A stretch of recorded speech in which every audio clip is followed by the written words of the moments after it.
So I learned a lot. The first day I got there, of course, I got some seafood. I went to Hook and Reel, which I had been to one before when I went to Baltimore. The food was delicious. The seafood is so fresh there. And I guess it's because they're right off the Atlantic. They don't have to travel So, far. absolutely. So the food was delicious. Of course, I went to Walmart.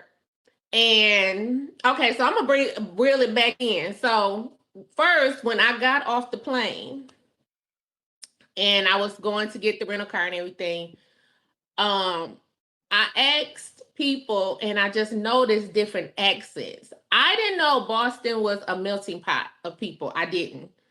Um, a man that I spoke to in the airport, he was Jamaican. Another man I spoke to, he was Haitian. Another man that I spoke to was French.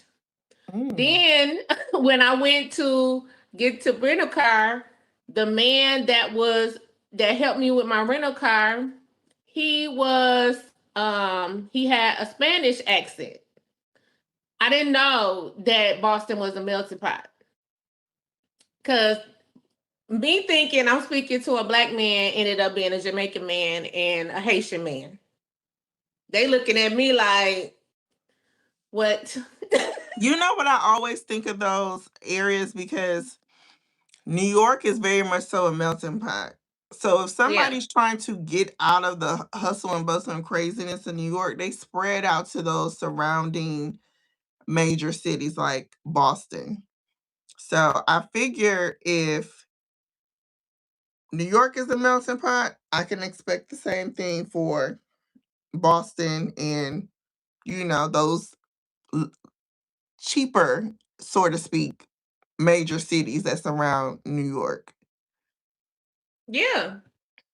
So that was one thing. And then, so when I went to Walmart, it's people speaking French, Spanish, it's just a melting pot. I even think I heard some German in Walmart. So that was like an eye opener to me because they just having just whole conversations walking through Walmart, and I'm just like, okay, okay. So that was cool because it's like I didn't know. You know, you don't know things about certain cities unless you go there. Yeah.